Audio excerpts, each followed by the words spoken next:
BC రిజర్వేషన్ల సాధన కోసం తెలంగాణ జాగృతి తలపెట్టిన 72 గంటల దీక్షను రేపటి నుంచి 3 రోజుల పాటు నిరాహార దీక్ష చేస్తున్నామని ఎమ్మెల్సీ కవిత స్పష్టం చేశారు. బీసీల్లో 112 కులాలు ఉన్నాయి. తమ సమస్యలు చెప్పుకునేందుకు ప్రతిరోజు 40 కులాలతో మాట్లాడే అవకాశం ఉంటుంది. అన్ని కులాలు తమ సమస్యలు చెప్పుకునేందుకు కనీసం 3 రోజులు పడుతుంది. అందుకే తెలంగాణ జాగృతి 72 గంటల పాటు నిరాహార దీక్షకు సిద్ధమవుతుందని కవిత తెలిపారు. గాంధేయ మార్గంలో అన్నం తినకుండా నీళ్లు తాగకుండా 72 గంటల దీక్ష చేస్తున్నామని అన్నారు. దీక్షకు ప్రభుత్వం కోర్టు అనుమతి ఇవ్వకుంటే ఇంటి నుంచే దీక్ష చేస్తా అని కవిత తెలిపారు.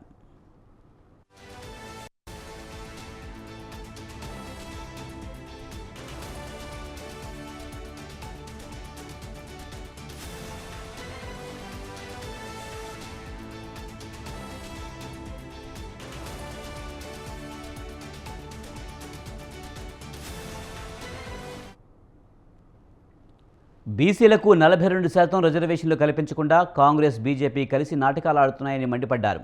ఆర్డినెన్స్పై బీజేపీ స్పష్టమైన నిర్ణయం తీసుకోవడం లేదని అన్నారు. బీసీ రిజర్వేషన్లపై బీజేపీ ధర్నా కామెడీ ధర్నాలా ఉంది. దొంగే దొంగ అని అరిచినట్లు ఉందని ఎద్దేవా చేశారు. తనపై కొందరు అనుచిత వ్యాఖ్యలు చేస్తే రాష్ట్ర ప్రజలందరూ స్పందించారు. కానీ బీఆర్ఎస్ పార్టీ మాత్రం స్పందించలేదు. తన మీద చేసిన వ్యాఖ్యల వెనుక బీఆర్ఎస్లో ఒక పెద్ద నేత హస్తం ఉందంటూ హాట్ కామెంట్స్ చేశారు. తాను భయపడే వ్యక్తిని కాదని చెప్పుకొచ్చారు. దీనిపై మరింత సమాచారాన్ని మా కరెస్పాండెంట్ సవిన్ అందిస్తారు. సవిన్, కవిత బీసీ రిజర్వేషన్ సాధన కోసం 72 గంటల పాటు దీక్ష చేయబోతున్నారు. దీనికి సంబంధించి పూర్తి సమాచారం ఏంటి?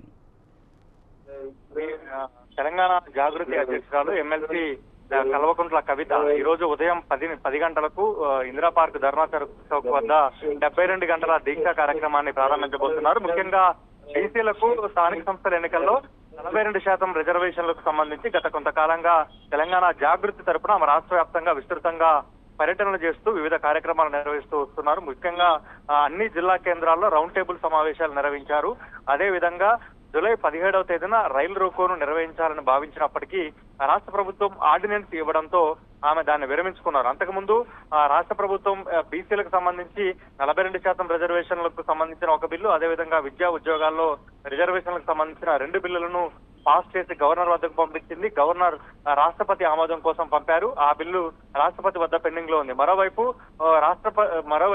ఈలోపు రాష్ట్రపతి ఆమోదించే లోపు రాష్ట్ర ప్రభుత్వం ఆర్డినెన్స్ తీసుకురావాలంటూ ఎమ్మెల్సీ కవిత డిమాండ్ చేశారు. అయితే ఈలోగా అంతకుముందు జరిగిన కేబినెట్ సమావేశంలో రాష్ట్ర ప్రభుత్వం బీసీలకు 42% రిజర్వేషన్లపై ఆర్డినెన్స్ తీసుకొచ్చింది. ఈ ఆర్డినెన్స్ కూడా కేంద్ర ప్రభుత్వం వద్ద పెండింగ్ లో ఉండడంతో కేంద్ర ప్రభుత్వం బీసీలకు సంబంధించిన రిజర్వేషన్ల బిల్లును ఆమోదించే విధంగా రాష్ట్ర ప్రభుత్వం కేంద్రంపై ఒత్తిడి తేవాలని డిమాండ్ చేస్తూ 72 గంటల పాటు ఇందిరా పార్క్ ధర్నా చౌక్ వద్ద దీక్ష కార్యక్రమాన్ని నిర్వహించబోతున్నారు.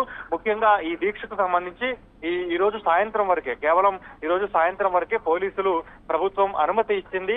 ఆ తర్వాత 2 రోజుల పాటు దీక్షకు అనుమతి ఇవ్వలేదు. దీంతో తెలంగాణ జాగృతి హైకోర్టును ఆశ్రయించింది. దీంతో హైకోర్టులో ఈ రోజు మధ్యాహ్నం విచారణ జరగబోతోంది. హైకోర్టులో వచ్చే తీర్పును బట్టి దీక్షకు 2 రోజుల పాటు పర్మిషన్ ఇవ్వాలా వద్దా అనేది పోలీసులు నిర్ణయం తీసుకోబోతున్నారు. ఒకవేళ కోర్టు నుంచి కనుక తెలంగాణ జాగృతి అధ్యక్షురాలు కవిత దీక్షకు మిగతా 48 గంటలు దీక్షకు పర్మిషన్ రాకపోతే పోలీసులు ఆమెను ఇక్కడ నుంచి లిఫ్ట్ చేసే అవకాశం కూడా కనపడుతోంది. అయితే తాను ఇంటి వద్దనైనా 3 రోజుల పాటు దీక్ష చేస్తానని చెప్పాను. 72 గంటల దీక్ష అక్కడైనా కొనసాగిస్తానంటూ కవిత ఇప్పటికే స్పష్టం చేశారు. మరోవైపు 5, 6, 7 తేదీల్లో రాష్ట్ర ప్రభుత్వం తరఫున అధికార కాంగ్రెస్ పార్టీ నేతలు కూడా ఢిల్లీ బాట పట్టబోతున్నారు. 5వ తేదీన పార్లమెంట్ లో వాయిదా తీర్మానాలు, 6వ తేదీన ఢిల్లీలో జంతర్ మంతర్ వద్ద ధర్నా, 7వ తేదీన రాష్ట్రపతిని కలిసే ప్రయత్నం అయితే చేస్తున్నారు.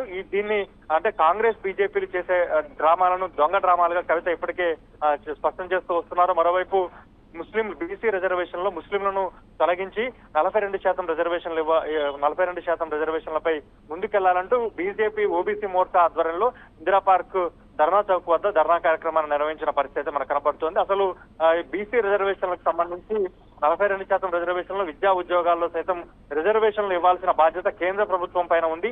ఆ కేంద్ర ప్రభుత్వమే బీజేపీ కామెడీ చేస్తూ ఇందిరా పార్క్ వద్ద ధర్నా నిర్వహించడం కామెడీ లాగా అంటూ కవిత ఇప్పటికే కామెంట్స్ చేసిన నేపథ్యంలో ఆమె 72 గంటల పాటు దీక్షా కార్యక్రమాన్ని తలపెట్టుకున్నారు. అందులో భాగంగా తొలుత అంబేద్కర్, మహాత్మా జ్యోతిబా పూలే విగ్రహాలకు నివాళులు అర్పించిన తర్వాత ఇందిరా పార్క్ ధర్నా చౌక్ వద్దకు చేరుకుని దీక్షా కార్యక్రమాన్ని చేపట్టబోతున్నారు. Right, thank you సలీన్.